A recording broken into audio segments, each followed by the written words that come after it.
സൂര്യ,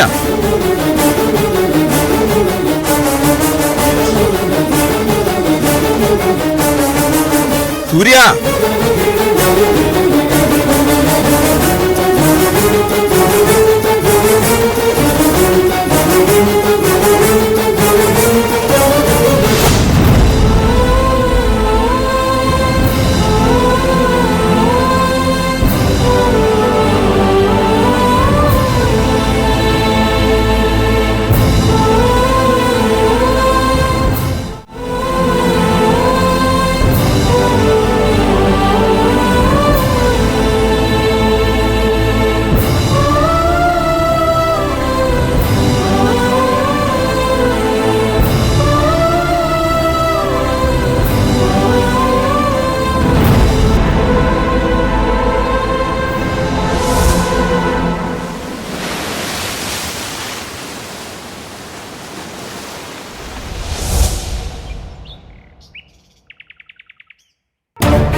സൂര്യ, സൂര്യ. Good morning അച്ഛാ. ഇന്നലെ നീ എപ്പോഴാ വന്ന് കിടന്നത്? എനിക്കറിയില്ല, ഞാൻ എവിടെയാണെന്ന് ഇപ്പതേ അച്ഛൻ വിളിച്ചപ്പോഴാണ് എനിക്ക് മനസ്സിലായത്. നന്ദിനി എവിടെ? അയാള് പതിവ് പോലെ അടുക്കളയിൽ ഉണ്ടാവും. ഇന്നലെ ഇവിടെ നടന്ന കാര്യങ്ങൾ എന്താണെന്ന് നിനക്ക് വല്ല ധാരണയുണ്ടോ? ഇന്നലെ നീ ആ പെൺകുട്ടിയെ പറയാവുന്നതൊക്കെ പറഞ്ഞല്ലോ, അവമാനിക്കാവുന്ന അത്രയും അവമാനിച്ചല്ലോ. അവൾക്ക് എന്താ സംഭവിച്ചെന്ന് നിനക്കറിയൂ? എന്താ? അവൾ ഈ വീട് വിട്ടുപോയി. നേരം വെളുക്കുന്നവരെ ഞങ്ങളൊക്കെ തിരയായിരുന്നു. അവൾ എവിടെയാണെന്ന് ഇതുവരെ കണ്ടെത്തിയിട്ടില്ല. അല്ല, അതിന് ഇറങ്ങിപ്പോവാൻ മാത്രം ഞാനൊന്നും പറഞ്ഞിട്ടില്ല അച്ഛൻ. നിർത്തണ, നീ ഒന്നും പറഞ്ഞില്ല അല്ലേ? നീ കാണിച്ച ഒരു അതിക്രമത്തിന്റെ പേരില്, അവളുടെ അച്ഛന്റെ കാല് പിടിച്ച് ഞാൻ കെഞ്ചിയതിന്റെ പേരില് ഈ വീട്ടിൽ നിൽക്കുകയായിരുന്നു അവള്. കൂടെ കൂടെ ഞാൻ പറഞ്ഞതല്ലേ അല്പമൊക്കെ മനുഷ്യത്വം അവളോട് കാണിക്കണമെന്ന്.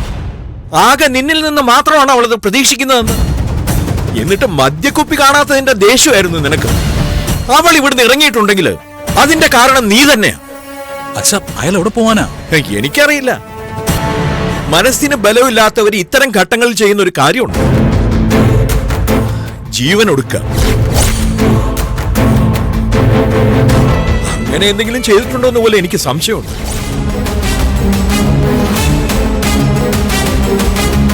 അങ്ങനെ സംഭവിച്ചാൽ പോലും നിനക്കൊന്നും തോന്നില്ല.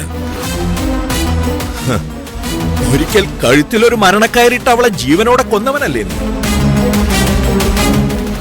അച്ഛാ, കാണാതായിരിക്കുന്നത് നിന്റെ ഇഷ്ടത്തിന് നീ താലി കെട്ടിയ പെണ്ണ.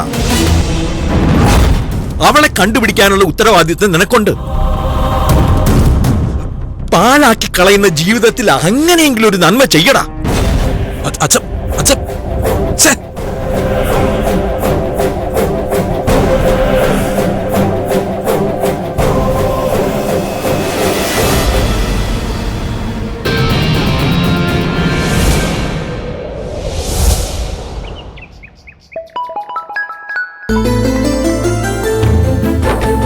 Hello, good morning.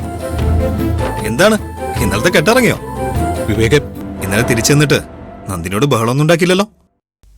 എടാ, അവള് വീട്ടിലില്ല. എവിടെ പോയി? ഇന്നലെ രാത്രി മുതൽ അവളെ കാണാനില്ലെന്ന്.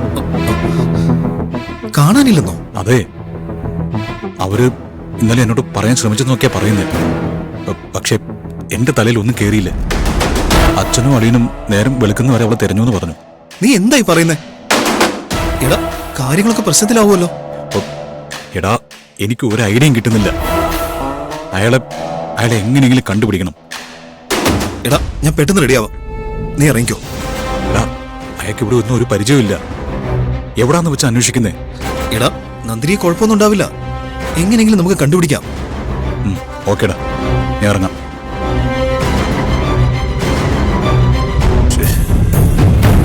എവിടെയാന്ന് വെച്ച് കണ്ടുപിടിക്കും?